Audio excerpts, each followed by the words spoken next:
Good morning, ladies and gentlemen. Welcome into the Week 12 edition of the Sunday Sideline Report here on the Sports Insanity Network YouTube channel. Mike, Dan, and the monster of the Midway, the old ops guy with you. Gentlemen, good morning. How are you? Sky's blue, water's wet. Can't be a better day. We could also Okay. debate the cold, if it's Yeah. cold out. I don't know the weather yet. I've been outside. Near 50s, maybe 50s. Look, I've lived in Rifkin knows this. I've lived near Lake Ontario for 2 years. Oh, yeah. Rifkin was there longer. Um, I also lived in Michigan. Those winters are horrible up north. I mean, horrible. So this is nothing to me. I can wear shorts in these 55-degree weather, you know? Well, I'm so glad you said because when I was a youth, way back in the day, my What does goal that make was me? My God. Hans Molman. That's what that makes you. My goal every year in school was to get to Thanksgiving break wearing shorts. Mhm. That was always the goal. Well, I was going to think you were training for that to be a postman and, be ready to walk around with the bag and, the short shorts that they wear. I got great legs, but I don't think I could pull off the short shorts. Uh, Shout out USPS, not a sponsor. There you go, Pat. you're welcome, Patch. But I can't believe we're already at week 12 of the football season. I think it would feel different if it was a 16-game season and we were at week 12. We got 2 extra games, so I know, but it's going fast. Yeah, that's the thing, the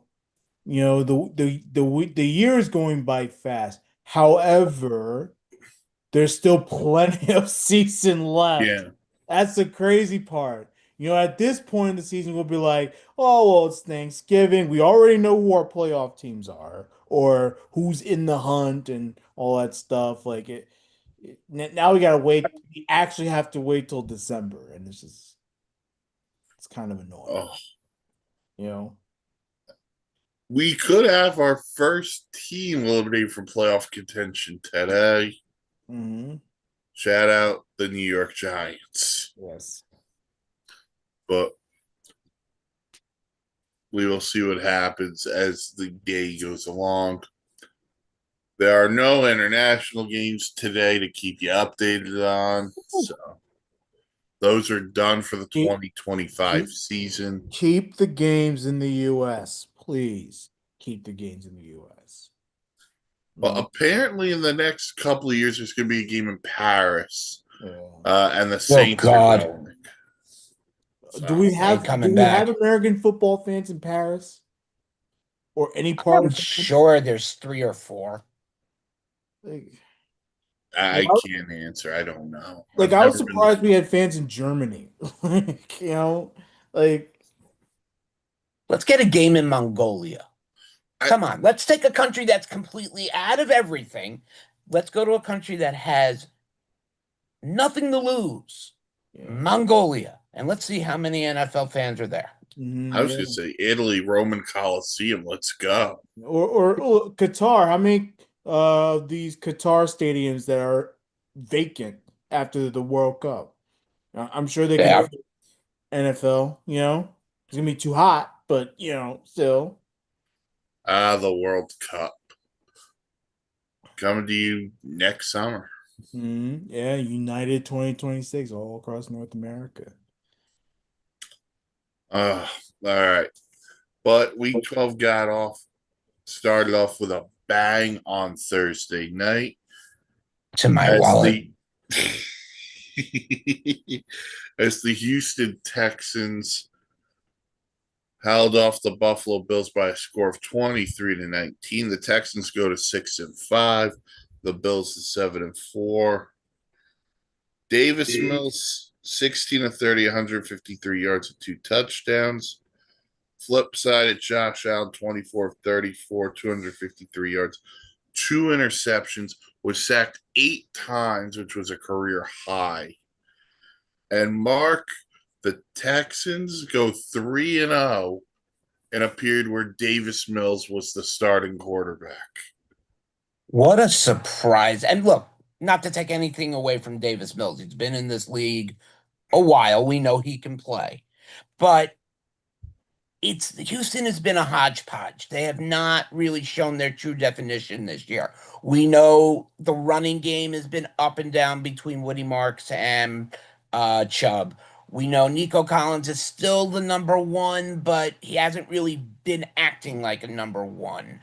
But what Houston has proved is you don't necessarily need to have a quarterback who puts 300 yards up in the air every game. If you're efficient and you're smart with your choices, Davis Mills has definitely put the Texans in a good position to make a comeback, make a run.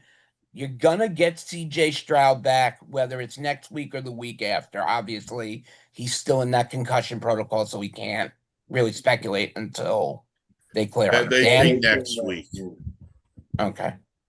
Yeah, and that this has been a pretty long concussion protocol for CJ Stroud. And look, obviously we hope he's okay and everything. So I will say that. Davis Mills held the fort. Like, you give him kudos, man. Like, he not only has played complimentary football, mostly turnover-free football. It was a solid game against the Bills. Again, look, he was never meant to be a perfect quarterback, but he's proven that he can hold down the fort. He can run a professional football offense. While the main big time guy, CJ Stroud, is hurt. And like, you can trust him. You can trust him. And that's great to have your Houston. You're in desperate need, try to get back into a playoff spot. You're now very much in the hunt because of this weak ass AFC. And you know, again, it's that a combination of good coaching by my long lost family member, Mr. D'Amico Ryans. And again, you take all of that, good team chemistry. Like, there's something to look at with Houston after this win against Buffalo. Buffalo has a lot of issues, but they're a talented team still, despite its issues. We will definitely get into the Bills' issues. Here's the thing about Houston, too. If the Colts lose today, which is a possibility, it's only a 3.5-point game. The Colts and Texans will play for the first time next week. Mm-hmm. And then they don't see each other again until that last Sunday of the regular season. So the Texans could really make this thing interesting here in the AFC South. And, to these guys' points, look, Davis Mills did the job. We'll see what happens when CJ Sherling returns. But this defense, led by your long-lost cousin, D'Amico Ryans. I mean, Will Anderson and Danielle Hunter off the edges. Derek Stingley is one of the premier corners in the league, and he got paid for it. This defense has played extremely well. And I thought Thursday night against Buffalo might have been their best performance of the season. 8 sacks. And I think Will Anderson had 2.5 of them, too. I think Will Anderson had 2.5 sacks that night as well. I know you were mentioning him. Double check that for you, because I know Hunter had, I think, 2 as well. Anderson had 2.5. Danielle Hunter had 2. So right there, Yeah. that's 4.5 of the 8. Yeah, and both of them from your edges. Just the depth, man. Just Hmm. the depth. And they sacked Josh Allen 8 times. They lost 70 yards on those sacks. So these weren't those, I'm grabbing him and he's going to lose a yard. They also forced 3 turnovers.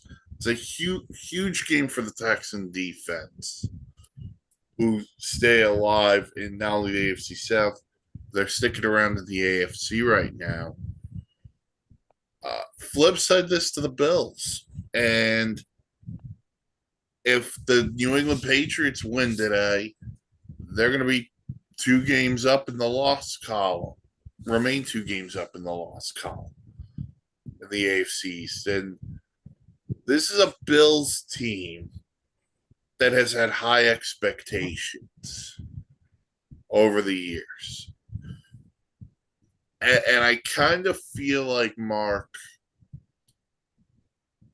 I don't want to sound mean, but they kind of are getting into that territory of the Atlanta Braves of the 1990s, where the one difference is the Braves would win one World Series and got to another. But But they it couldn't just feels like if the Bills don't do it this year, there has to be some change on the horizon. Well, we see teams come and go, just like sunrises and sunsets. Buffalo has been, like you said, Mike, one of those teams that's always there. It's just about to reach that brass ring, and then with 46 seconds, it's taken away from them. Are they cursed? Are they cursed by some player they traded, like the Red Sox traded Babe Ruth? I don't know. I can't answer that. What I can answer The is curse of Moser. I wasn't going to go that far. Poor Nate. We love you, Nate. We love you. It comes down to the fact that I think you're right. If Buffalo does not reach the Super Bowl this year, there has to be changes across the board. Obviously, you're not going to get rid of Josh Allen. Right. That's obvious. You're not going to really need to replace James Cook. He's had a fantastic season. You need receivers. That's number one. And obviously, after the other night, you're going to have to rebuild that O-line a little bit. Buffalo is a stingy defense, though. This was just one of those oddities. I believe Buffalo will be a pain in the ass in the New England Patriots side. But Mike, you said it, a 2-game lead. If the Patriots beat the Colts and No, the Patriots play the no, Bengals. sorry. The Patriots beat the Bengals. That game's mixed up. I apologize. The Patriots beat the Bengals. It's a 2-game lead is something to brag about. And by the way, not putting the horse ahead of itself, but you go through it, those 2 teams will see each other again in New England on. They pull up the schedule here. So Buffalo's going to Pittsburgh next week. December 14th, Bills in New England. That's going to be a cold day in New England. And remember, New England beat Buffalo in Buffalo earlier this year. And of course, that game may not even matter for the division, though. Like, but it could be make it or break it for Buffalo. Exactly. The Bills, the next 2, they're at Pittsburgh next week. Too. Like, I don't love the Steelers, but going into Pittsburgh and winning is not an easy thing. Yeah. Even without Aaron Rodgers, it's not an easy thing. Yeah. It's they put themselves in a really, really tight spot. I will say that. They're still in the playoffs right now, but like the Bills are in trouble. Like the reality is they've made some good upgrades, but it's not enough. It's not enough at receiver. It's obviously not enough at running back. They generally don't need another running back. They have two of them. They have Cook and they have Josh Allen. If you want to say three, Ty Johnson, sure. Um, they're mostly ground and pound type of team, but they don't have an elite receiver. And that's what's going to put a lot of pressure on that. That's going to put a lot of pressure on Josh Allen. Like it really is. You're going to ask him to basically do a lot of the crap that he's already been doing, putting the game all on his shoulders. You can't do that. It's not a winning strategy. It's something I'm getting on Bean, the GM, for not having that Common base, sense. the common sense to build a good team. And then McDermott for not, look, as much as he's been dealt a pretty bad hand this year, he also hasn't really gotten Buffalo as far as what the AFC Championship game, and he's been stagnant. That's a Mm. problem. And that's a good word for it. And Dan, I think you hit it because it's not just stagnation that they've hit. Because the other thing for me is you talk about the offensive things and all the pressure on Josh Allen. This defense this year has been awful. And if Josh Allen isn't in God mode, Yeah. they're not 7-4. But if Josh Allen wasn't good last week against Tampa Bay, they probably lose that game because they couldn't stop Sean Tucker. Yeah. And surprisingly, it's been a problem because it's not like they don't have good defensive players. Yeah, they have a really sound defensive players, but go all the way back to week one. The Ravens put up a 40 spot. Yeah. And if the Ravens don't choke and if Josh Allen isn't again in God mode, they start off 0-1. And it's a totally different season from there. Yeah. And you talk about putting all this pressure on Josh Allen. That's what they're doing. They're putting way too much on this one guy's shoulders. Yeah. And you give him all the credit you can. But Thursday night showed it. He was sacked 8 times. No one can overcome that. That's going to mess up all your confidence. And any 100%. rhythm, if there was any rhythm, I don't know. I barely watched it. Based on what I've watched, the Bills were going nowhere all night. It's been a weird thing most of the year, the inconsistencies of good teams or who we think are good teams. Yeah. And to think at one point Buffalo, based on what we saw the first 3-4 weeks, had a pretty solid schedule. Yeah. Oh boy. Yeah. If they lost the game to the Dolphins, that'll show them. All right. On to some newsworthy stuff. Let's start in Vegas, where the future starting quarterback of the Dallas Cowboys will make his debut today. Shedeur Sanders Mark takes the ball for the Cleveland Browns as Dylan Gabriel is still in concussion protocol. Nauseous as that just made me. You're welcome. Yeah, thank you. It's about time. Okay, look, Cleveland's going nowhere. And I'm sorry it had to come down to Dylan Gabriel getting his brain squashed for this kid to get his first start. I think there's no harm in this. Shedeur was taken in the 5th round. He was casted out. He said he didn't want to go to Baltimore because he didn't want to be behind Lamar. Now it's time for him to put up or shut up. This is not an offense that's high powered. but it can put points on the board. Are they going to go out and win this game? No. But I expect Shedeur Sanders not to have a 300-yard, 5-touchdown game.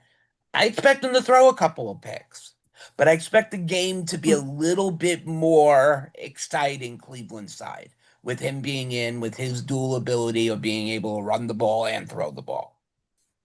So I'm truly hoping Shedeur has a solid game. If he gets to win, great. But if he doesn't, hopefully he shows enough that he can say, hey, look, I've earned another start next week. Dan? I think the Shador storyline's interesting because obviously the Browns have been rock solid on Dylan Gabriel up until his concussion.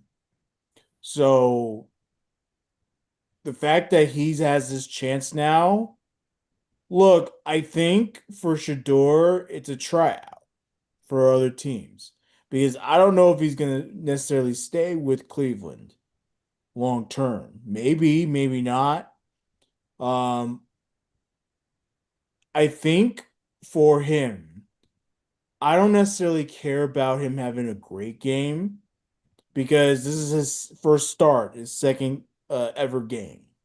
So I don't want to put too much pressure on the kid. Just go out there, play freely. You're facing the Raiders. The Raiders are not that good.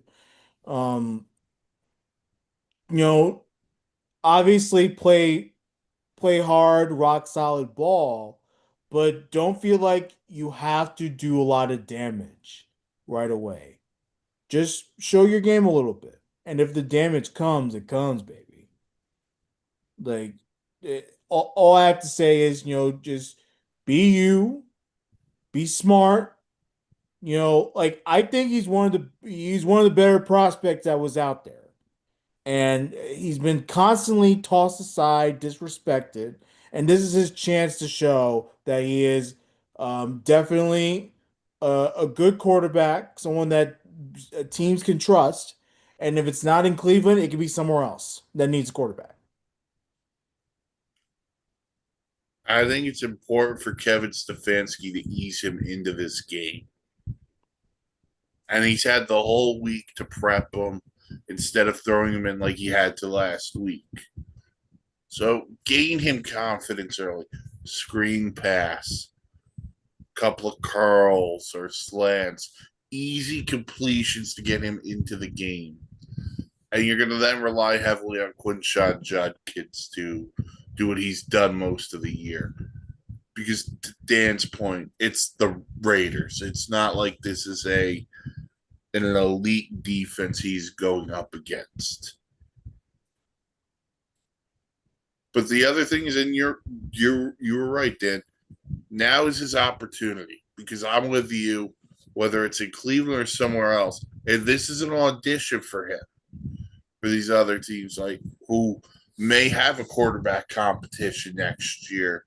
Be like, oh, maybe we could get Shedeur Sanders for a 5th-round pick or something light, and you go from there. But he's got to prove that he's worth it.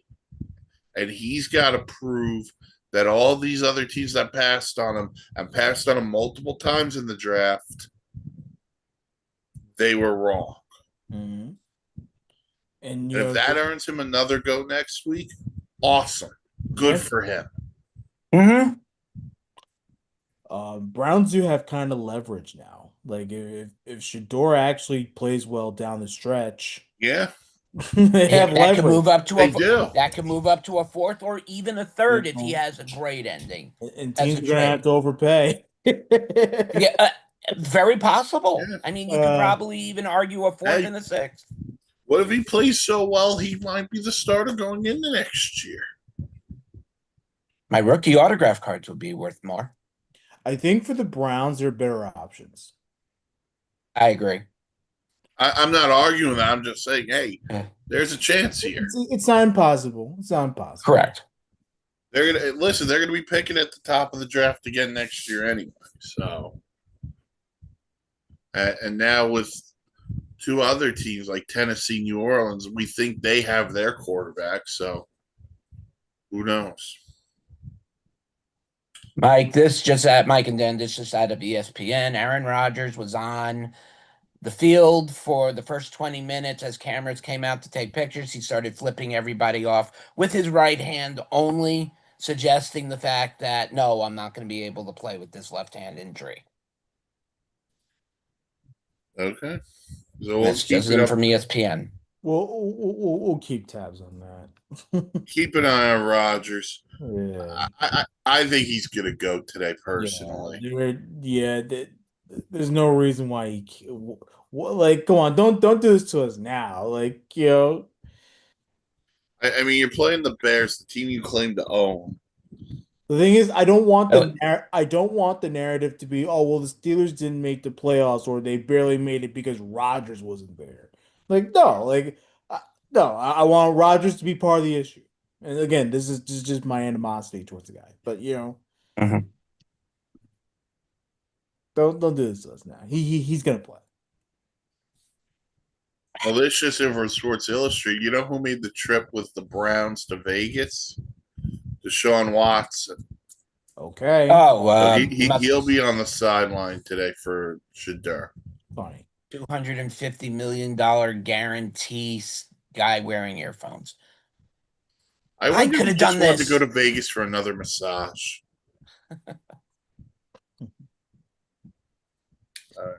Oh Jesus. Other quarterback news. It looks like the Bengals are going to get their quarterback back Thursday night when they play the Ravens. Joe Burrow participated in practice all week. He was not activated for today's game. Zach Taylor basically said if they didn't have 2 games in 4 days, they would have activated Burrow. But it looks like Joe Burrow will be back on Thanksgiving night in Baltimore. It's great for Cincinnati, to get Burrow back.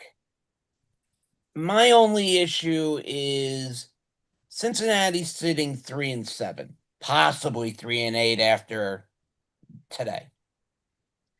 At what cost are you going to risk Burrow? Meaning, you get into a game and you're down 20 points, you're going to leave him in to play all 4 quarters? Or are you going to play it easy and say, look, we need this guy for next year? Dan?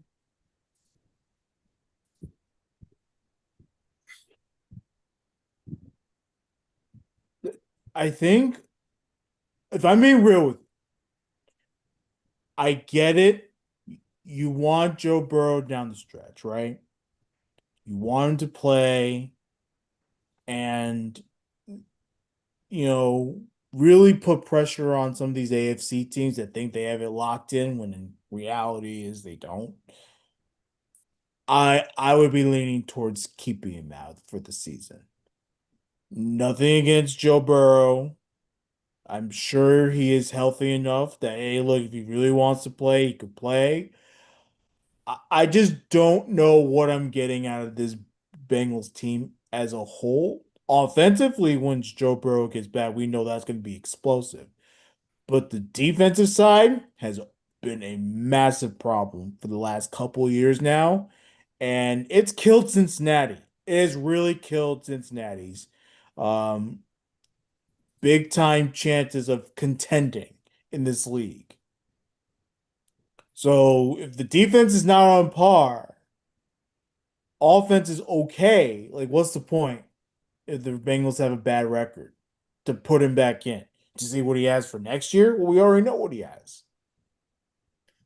I think it's just to prove that he's healthy. I think that would be the one thing you're getting out of this. But yeah, I don't know because there's a part of me that goes, you know what? F it. Yeah, I want to watch Joe Burrow play because I love watching Joe Burrow. But the other side is what you guys said. They're not going anywhere this year unless they magically start winning games. And even if so, they don't have tiebreakers against certain teams. So is there a point?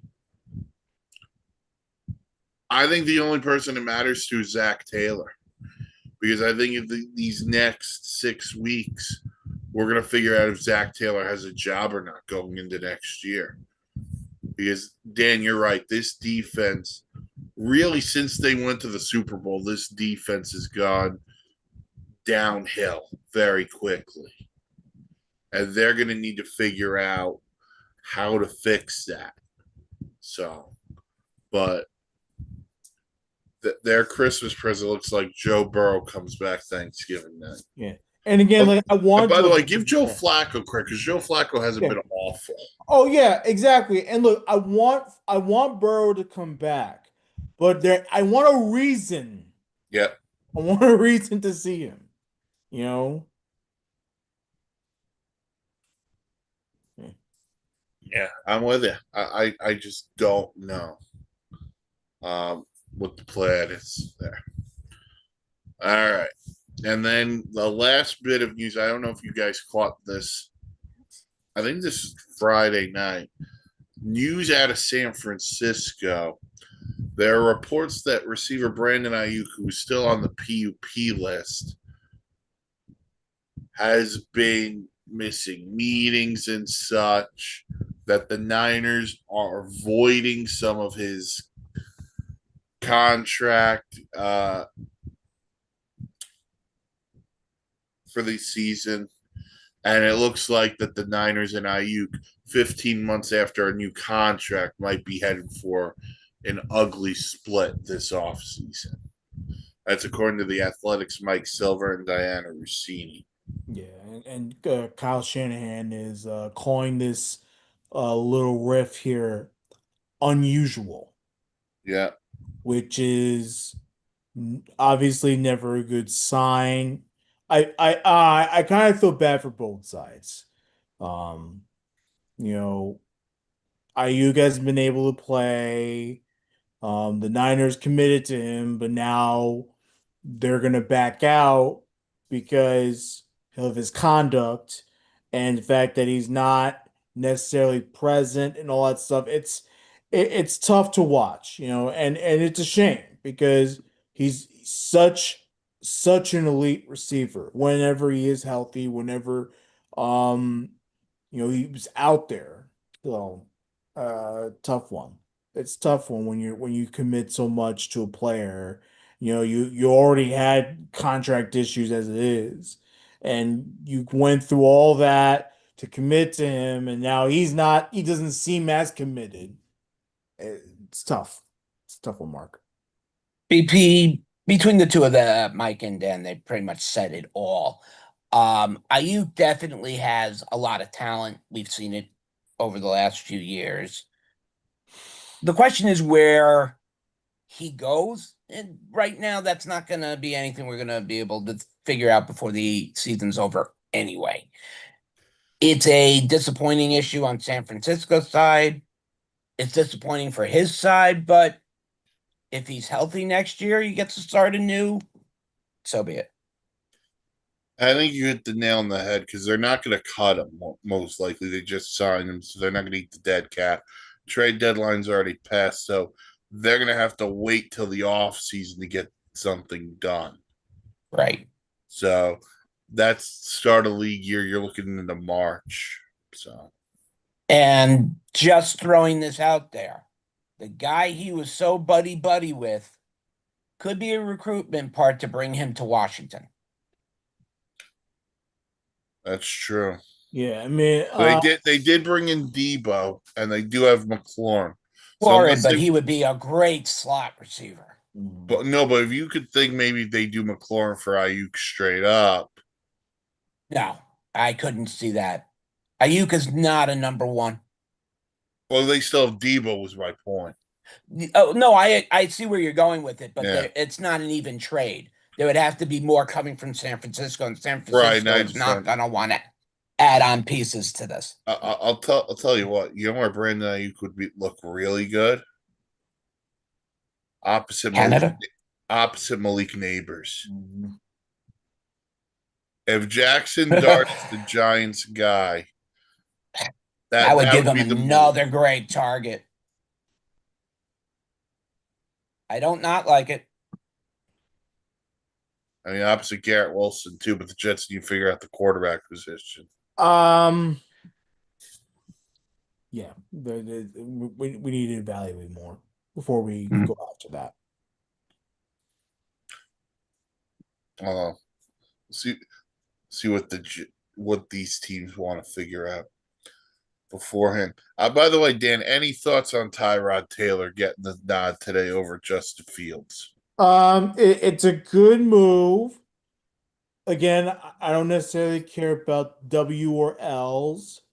Um, I care more about evaluating the team so that when we do get our real quarterback, what does the real quarterback have? What is he walking into? What does the offense, how can we plan things for 2026?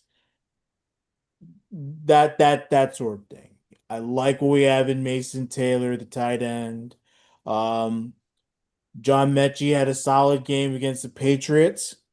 I know AD Mitchell had a bunch of drops against the Patriots, but his separation skills are on par with Garrett Wilson. So that's a positive.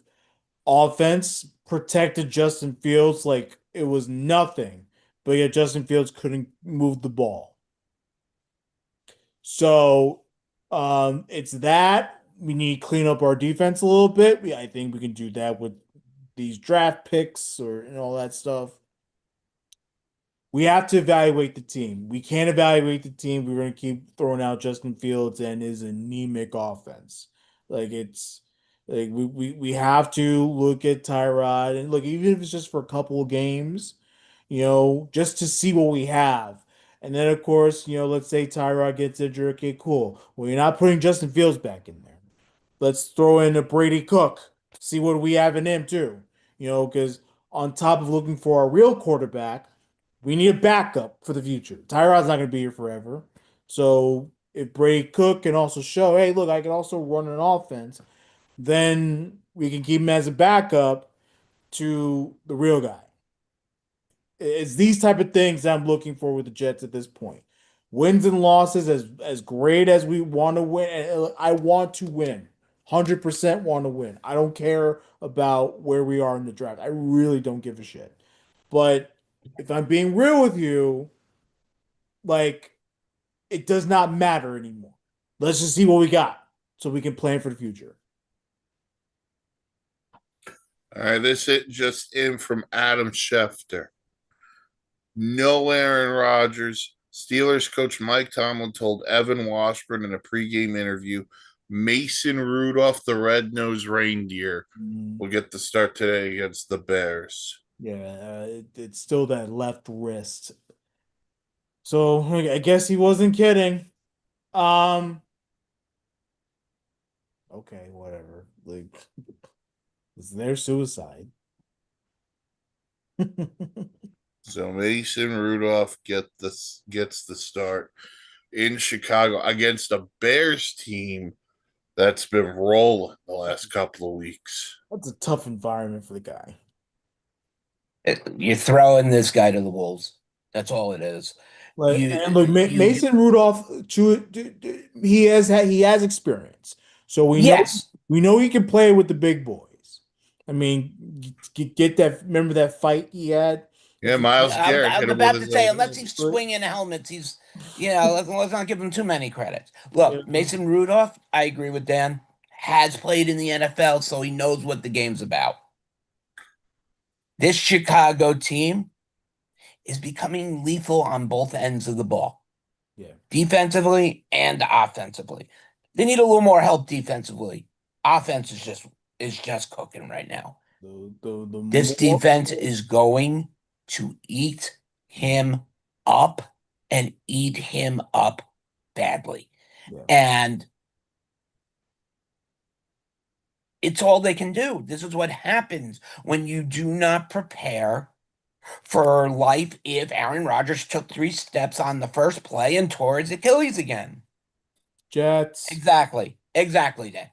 It's like Aaron Rodgers has been injured every year since leaving Green Bay. Why aren't you prepared there? There were plenty of quarterbacks that had more experience than Rudolph. So that's just my statement on it. That's all. Yeah.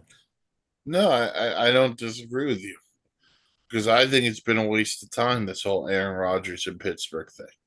Mhm. It doesn't make the Steelers a Super Bowl contender. No. And I don't even think it makes them a playoff team. Nope. that was going to be my next point. They've been so bad recently. They've opened up the door for the Ravens to reclaim the division from them. And And Lamar we are missed 4 finally games. the Tomlin era after this year comes to an end. Oh, man. Here's my problem. The Pittsburgh Steelers are not known to just punt on a big time coach. Look, they've had just like the Packers, they've had what, 3 decades of success with basically the same people running its teams. 3 coaches in like 40 years. Like Correct. they're one of those franchises where you can't just get rid of a coach. You know, At some point, you have to be told you can't play the game anymore. But at some point, to Mark's point, like there's an expiration date for everybody. If Bill Belichick can be moved on from, Mike Tomlin can be moved on from. Yes. And that's really the tip of the berg there. but I feel bad because I feel like Rodgers duped them. Let's be real. He duped them into thinking that, they could be some big time powerhouse when reality has set in for Pittsburgh. They're not a big powerhouse. Did Rodgers dupe them, or did they dupe themselves into thinking Rodgers was the missing piece? I think you can say both. I think it's more the fact that, you know, I think it's more on the Rodgers front because he wanted to be in Pittsburgh Right. Yes. and he sold a bit of goods. He did. No, yeah. And then they had to trade a 2nd-round pick for DK Metcalf, and outside of that, and then the defense is getting older as well. But there comes a point in time too when you're a franchise. The Steelers haven't won a playoff game since Big Ben. Like it's been about 7 or 8 years since the Steelers last won a playoff game. At some point, be like, okay, we're always in this contention. The fan base should be fairly happy that we're always in contention. Maybe we start stockpiling picks and we start this thing over again. And that's what I think needs to be done in Pittsburgh, as it's no longer the elite of what they used to be. And it's not a bad thing. Every franchise goes through it. At one point or another, yes. The Jets more than most. Yeah, exactly. For Pittsburgh, you're good, buddy. For Pittsburgh, it doesn't necessarily have to be a full rebuild. It could be a retool. Right. You You guys need are a talking number about 2 wide receiver. right. You need a quarterback. And then, just get a little bit younger on defense. Mm-hmm. TJ Watt's in his 30s. Jalen Ramsey's in his 30s. It's the ghost of Jack Lambert's still there. I mean, if you want to take an example, look at what the New York Jets did at the trade deadline.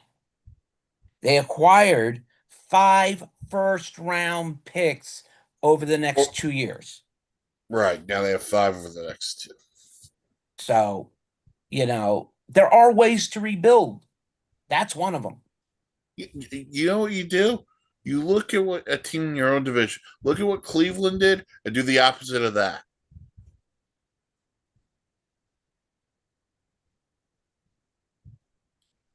Cleveland gave up a lot for Deshaun Watson.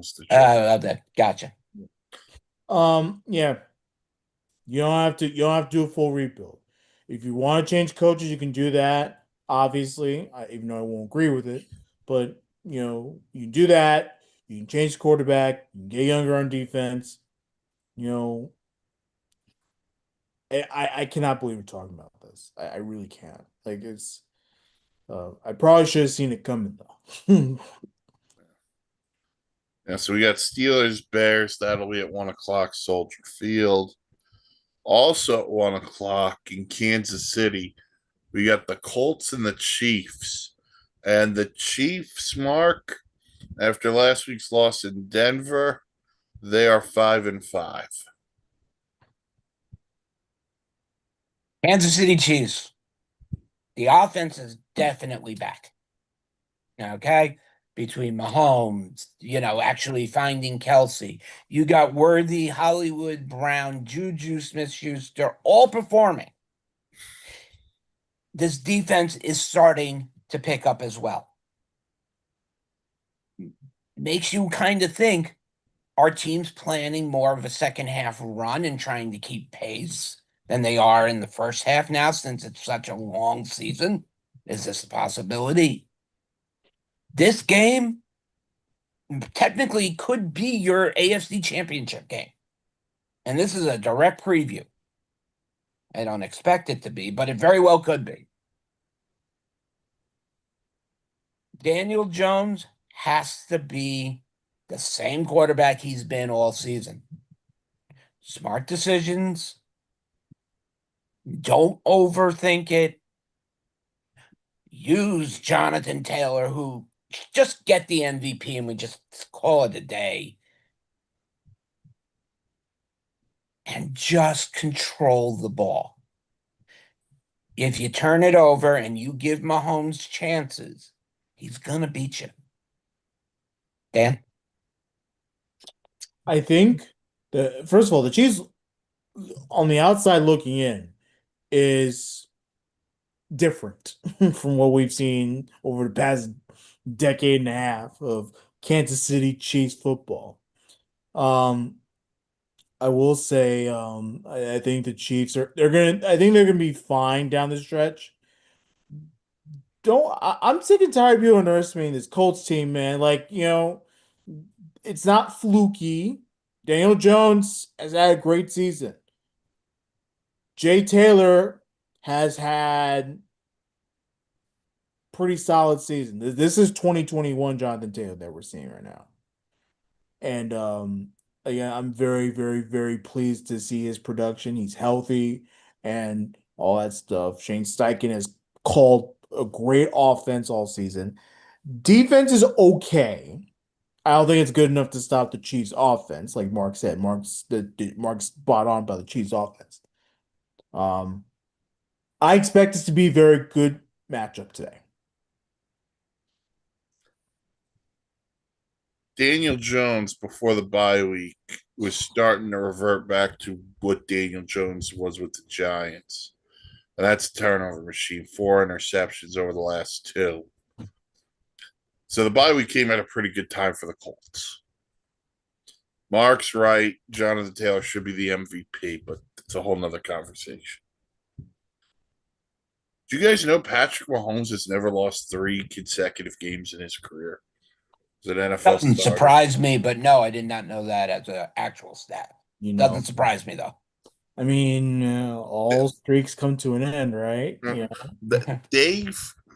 They are not getting the bounces in some of these one-score games. I just think today they find a way. And this is not to disrespect the Colts in any way, because I think this will be a really good game. I just think that the championship mindset of both Andy Reid and Patrick Mahomes and Steve Spagnuolo get it done today for the Chiefs. I just there's something about this game that feels massive for the Chiefs, and I think they'll get the job done. All right, Mr. Midway. We'll talk about your team now. Good afternoon, good morning, wherever you are. Good morning. It's June 7th, 1942. The United States bounces back against the Japanese Army and Navy at the Battle of Midway. After Pearl Harbor, Admiral Yamamoto said, "All I fear we have done is awaking a sleeping giant." And after the Eagles win over Dallas, that's what Nick Sirianni said. This is Dallas's turn of the war here. Dallas has a chance to make a statement with this great offense. One of the worst defenses in the league right now. I believe they are 29th or 28th in the league. After the win against the Raiders, they actually moved up a couple spots, so that helps. This team is, meaning Dallas, is hungry. They have just gotten back almost every defensive player they have missed over the last 6 weeks, with the exception to Trayvon Diggs. Apparently, most likely, he has joined the circus right now, and they are looking for him in another county. Javon Cloudy, Danny Boyes, Quinion Williams. With that Eagles line going to be missing 3 starters, Jalen Hurts and Saquon Barkley are going to be their asses on the ground. Each one of them will represent an aircraft carrier that must be stopped. Hurts, Brown, Barkley, and Jalen Carter. You stop that, Dallas wins this game. Will Dallas go on to win the NFC East if they win this game? I don't think so. Could they make a serious run at the playoffs? Possibly. Considering their next 2 games are Kansas City and Detroit, going to be a little less likely, but they're going to beat the Eagles today in a statement.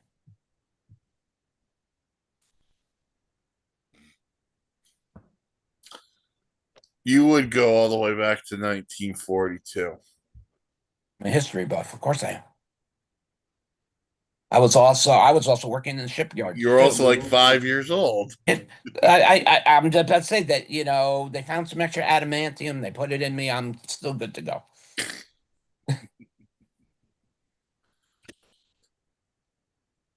I'll say this. I'm tired of the Cowboys, man. I am sick and I am tired of the Dallas Cowboys. Pick a direction. I'm not in. I'm not in it. Despite your great speech, I'm not in for this reason. They beat the fucking Raiders Monday night. I don't want to know anything else. Look, as I said, they beat the Raiders. They moved up a couple of spots out of the worst defense in the league. I get it. It's the Raiders.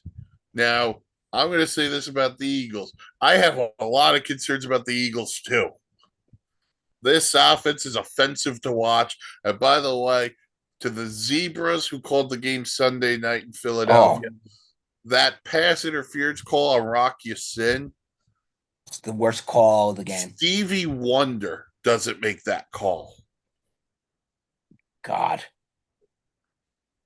And I'll come for you, officials. I will. Anyway, Philly's got their own problems, yet they're still 8-2. The one area where I think Dallas needs to take advantage of Philly. There have been times this year where Philly's been susceptible to the run game. Javonte Williams has to set a tone. Now Dak has chemistry with both CeeDee Lamb and George Pickens. And I think Dak will do his thing. But I don't know if this defense, they may slow down Philly. I don't know if they stop them completely, but Philly's one thing I did not say, and I'm going to throw it out there. Dak Prescott, 17 home straight NFC East wins.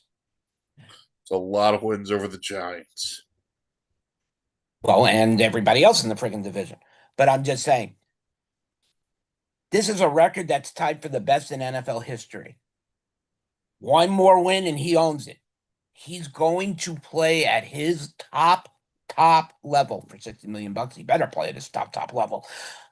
But Mike hit the nail on the head. And it's not CeeDee Lamb. We know that he has great repertoire with CeeDee Lamb. George Pickens is now on the same line with him as CeeDee Lamb. And it makes it more and more treacherous for any defense. And if anybody is curious on the rumors of a 4-year extension for George Pickens at 24, he wants 25. Jerry is almost ready to give it to him. But it's going to be cut down as well. Not by much. It will not. The problem is he's not going to make more than CeeDee Lamb. He wants 25, so he'll end up getting some guarantees and whatnot. But his overall average will be less than CeeDee Lamb. And the other guy who needs something today, A.J. Brown, after what's gone on all year. But and Saquon Barkley has had horrible times against the Cowboys.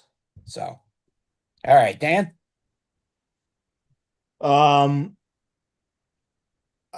I think the Cowboys getting a lot too much credit for their victory against Vegas. Like, you mentioned Quinn Williams.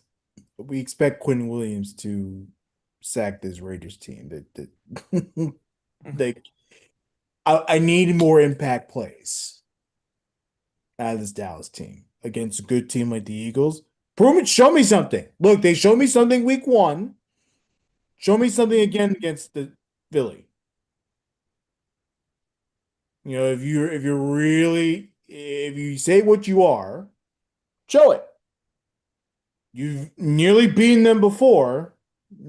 Try again. See what you can do. Tom Pelissero, Josh Jacobs, the running back for the Green Bay Packers, out today with knee injury. That's a just saw it come across here. That's a blow. That's a huge blow to Green Bay. And this also probably has to do with them playing Thanksgiving as well. Yeah. They'll be in Detroit. That's a good point, Mike. Yeah. Same situation with Burrow, possible playing twice in 4 games there. I mean, it's a lot. The Packers are what, 8-2, 7-3. I don't absolutely know. Packers are. Sorry, the Packers are 5-3-1. 6-3-1. I forgot about the tie. This Green Bay team is going up against a very, very interesting Minnesota team. They can't afford to lose the game. So having no Brandon Jacobs, Jordan Love is gonna have to throw the ball 40 times today. Like Minnesota. Pretty much right. Although I'll say this, J.J. McCarthy's got a lot to prove today too. Yes, he has not agree. Been good. All right, and then tonight we got the Bucks and the Rams. The Bucks look like they're going to get Chris Godwin back this week. Bucky Irving next week against Arizona. And the Rams are really good at this footballing thing. Bucky Irving's injury has been so weird. I mean, it's been up and down talk about it. It's just an unexplainable injury almost. Chris Godwin coming back, Baker is going to be very happy to get him back. Needs it. But I believe, considering he'll be on some type of pitch count, so to speak, after coming back from that injury, they're not going to risk him going out again. This is Matt Stafford's game to lose. I think the Rams are in a primetime set, so go 9-2 on this season. I think Stafford has to be considered for the NFC MVP, not the AFC. Overall, NFL still goes to Jonathan Taylor. Between Puka, are you going to break it down by conference like they do in baseball? I'm sorry. I mean, Jonathan Taylor deserves the NFL MVP. There's no 2 ways about it. But, I mean, I'm just saying Matt Stafford has had some season in which is most likely the end for him.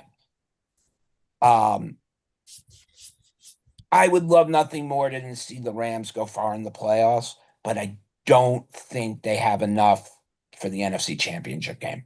I think they'll win today, but I think come time for the playoffs, they're going to be a little bit off wrong, so to speak. Also be happy that Chris Godwin's back. Emeka Buka. What a rookie year this kid's had, too.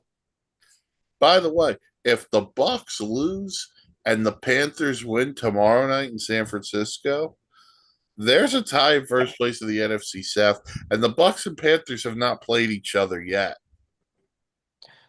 No. And if that happens, hats off to the Panthers. And hats off to Bryce Young. We were talking about him the other night. Hats off to Dave Canales, too. Yes. So those are the games, big games today. And again, we could have our first eliminated team from action today. The Giants can be eliminated with a loss. I think a combination of like the Cowboys winning and someone else winning. Expect the bag to be back at some point. So let's see what happens. What were you saying, Mark? I said expect the bag to return if that happens. The bag. All right, Mark, who will be your fantasy player of the day? Dan called it, Javonte Williams. In the first meeting against Philadelphia, he did have 2 touchdowns and just over 100 yards. I think the offensive line has gotten a little bit stronger. He's gotten a little bit better as the season has gone on. And if Dallas does not re-sign him for long term, then there is something very wrong in this world. Give me Javonte Williams with almost replicating the same thing he did the first night against Philly. Dan?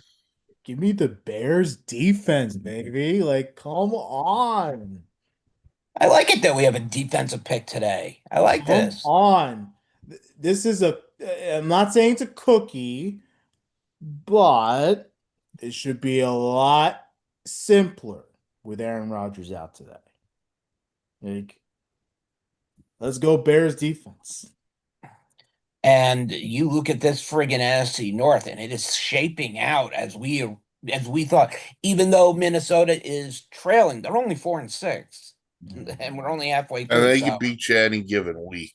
Yeah, right. So I mean, we have the NFC North to watch. I mean, there are a lot of divisions that are going to become interesting as we get towards the end, obviously, but this one's going to be the most fun, in my opinion. Yeah, I'm going to go Jackson, Smith, and Jigba for this reason. The Seahawks lost last week to the Rams. They play the Titans. It ain't going to be pretty in Tennessee, folks. So you think Seattle's going to remember the Titans today? I think Seattle's going to remember the Titans. And that. Hold off on my joke, and it succeeded. Yes. By the way, and the Titans are sinking faster than the Titanic. 1-9. On the verge of 1-10. Cam Ward. However, they cannot be worse than that Detroit Lions team. Or that Cleveland Browns team. Correct. All right. That'll do it for the Week 12 edition of the Sunday Sideline Report here on the SAN YouTube channel. Check out other stuff we got going on. We got podcasts on here, other videos. Side note, there will be no Thursday Night Gridiron due to Thanksgiving. We will send out a preview of the Thursday games on a later date for Thanksgiving.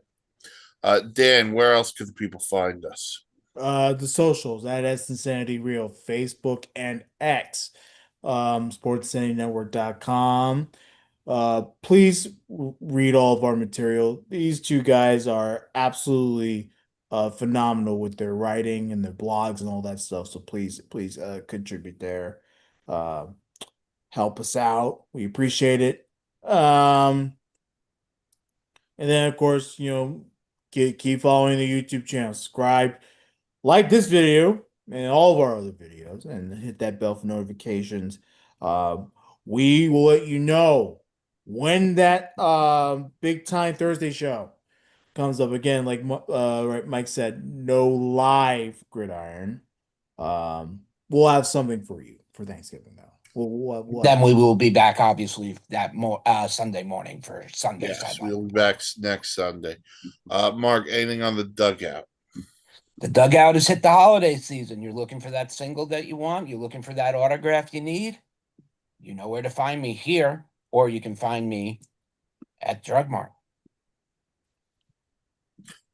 All right, everyone, enjoy week 12 action, and we will talk to you next Sunday morning here on the SAN YouTube channel for the Sunday Sideline Report.